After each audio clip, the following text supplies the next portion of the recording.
Hello and welcome back to the Football Snapshot. I'm Lewis Nolan, and Liverpool lost against Brighton because, of course, they did, because this is just what Liverpool do under Arne Slot.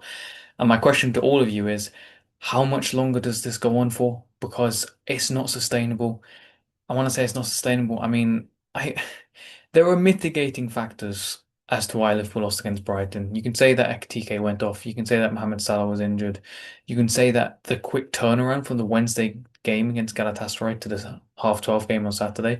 You can say that you would understand if they were tired, but at the same time, I find that the excuses or the mitigations don't really outweigh the fact that Arne Slot still continued and continues to make mistakes with his tactics, with his team selection, with how he rotates his squad. And, I said that hopefully there'd be more positive videos, but this is going to be another negative one. So, you know, strap in because, yeah, it's not going to be pretty discussing the game. I mean, look, first off, I was more than happy to see Arne Slot stick with the 4-2-2-2 thing with the two strikers who, like, I know Salah was injured, but playing Cody Gakpo up alongside Hugo Ekitike, I thought, that's fine, that's fine.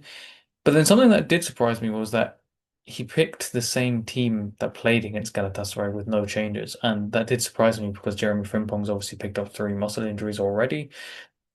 Kyrgios did a lot of running. McAllister, Gravenberch, Szoboszlai, I didn't think that they could go again. Van Dijk and Konate, Konate has a history of injuries, although not recently. I'll give Arne Slot on the medical team credit for that. But the lack of rotations in the end, I think, really hurt Liverpool because something that you saw against Galatasaray was that when Liverpool couldn't create chances or when Liverpool wanted to create chances against Galatasaray, sorry, they'd play much longer. So Liverpool's average long balls in the Premier League before Brighton was 16.8 against Galatasaray, or 16.8 successful long balls. Against Galatasaray, that was 32. So the point is Liverpool went deliberately longer and they relied on their counter pressing to win the ball back and get up the pitch. They relied on the hold-up play of Mohamed Salah, Hugo Ekitike, and they found a lot of success. Against Brighton, counter pressing and pressing in general was not good, and Brighton were able to routinely play through us. And again, that's a consistent issue we've seen all season, so it's not like this is something new. But the one area where I would give on a sort of leniency here is that he didn't have Salah, he didn't have Ekitike, so like the two players up front who could make the ball stick when you play it up to them, they weren't there, and there were no runs in behind because it was Florian Wirtz and Cody Gakpo who played up front once Ekitike went off. So I understand that the threat in behind Brighton's backline wasn't there. I understand that neither of them were particularly comfortable holding the ball up.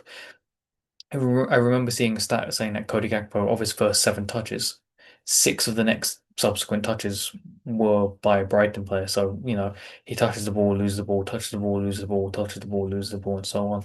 So that wasn't great. And look, Florian Wirtz, yeah, I mean, I think it was okay, but he wasn't great. And the thing that I would use to describe him again is timid, but I don't think that's an issue of his quality. I just think that, you know, confidence isn't great. The system isn't getting loads out of him, and how he was playing against Brighton or where he was playing against Brighton wasn't ideal. So yeah, there was that. But where I'm going to hammer Arne Slot is for because you can't really criticize him for Ekitike going off and not having as much of a presence up front. But where I'm going to criticize him is how he hasn't used Curtis Jones at all, really. So ever since the Jones to Inter Milan rumors kicked in, Jones has pretty much been banished from the squad. And considering he's, apart from Dominic Szoboszlai, been our best midfield performer by far, that's really odd. He could have replaced McAllister, he could have replaced Gravenberch, and it was just really silly. And I understand that he came on early in the game, so he had plenty of time to get up to speed and he had plenty of time to, make an impact. But what Arne Slot could have done is, say, for example, against Galatasaray, Liverpool were 4-0 up by the 64th minute. The game was done, the tie was over.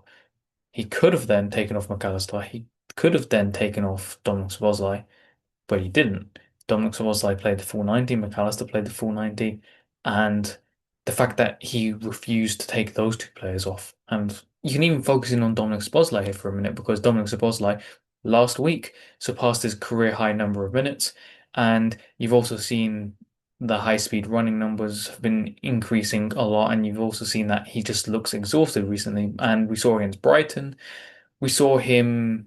unable to influence things with his athleticism as much, and it impacted Liverpool. So that wasn't ideal. And the fact that, Arne Slot could have multiple times rotated Curtis Jones in for, say, one game. Dominic Szoboszlai, he could have rotated Curtis Jones in for McAllister, for Gravenberch. He could have rotated that midfield, and then maybe they still wouldn't have been particularly fresh against Brighton after the Galatasaray game, but they would have been fresher, and they would have been, I think they would have been able to make more of an impact. And that's sort of like what we're seeing. We're seeing Arne Slot make mistakes that he doesn't have to make. We're seeing Arne Slot make selection choices that he doesn't have to make.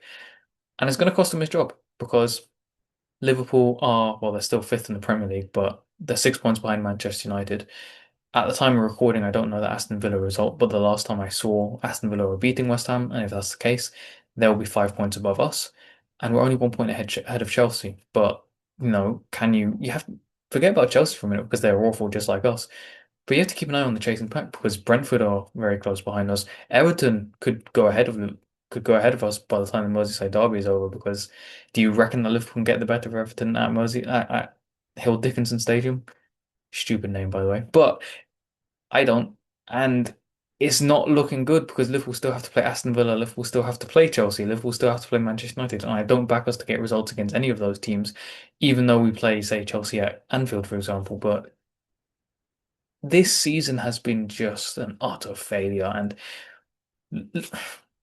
an FA Cup would not redeem this season because we've seen that Eric Ten Hag won the FA Cup, and I'm not saying that Arne Slot's Eric Ten Hag, although he is showing some similarities there. But my point is that an FA Cup wouldn't salvage the season for me, and it wouldn't change my mind on what I want to do in the manager's position. And again, I'm not going to say slot out, but it's getting to the point where it's untenable because Liverpool have failed to win 55% of the Premier League games, and they're on track to get 60 points. But how confident are you that they get an extra? We're on 49 points. I'm worried that from 7 games we can't get 11 points, and that's a really serious thing. The only thing that would save his job is a Champions League win.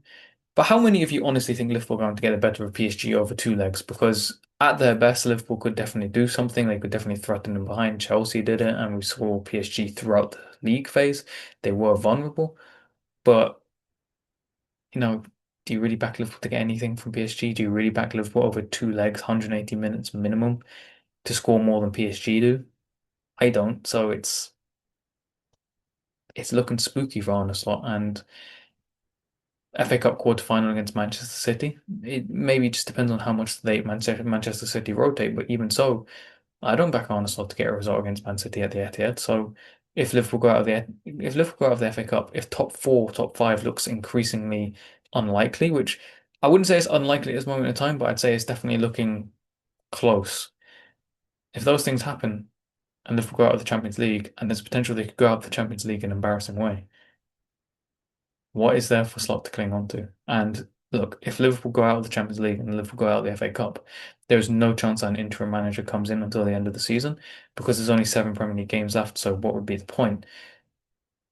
But I really, really, really wouldn't be surprised if you heard news and you've heard reports quite soon after the season ended about Liverpool parting ways with Arne Slot because remember, at the end of the season, he'll only have 1 year left on his contract. So it's time to either renew him, which I don't think they're going to do, or it's time to remove him, which I think is increasingly likely. The obvious candidate out there that would probably appease most fans is definitely Xabi Alonso. And regardless of what people say about Xabi Alonso or a back three system, one, he's flexible. I wouldn't even be against a back three system, so it is what it is.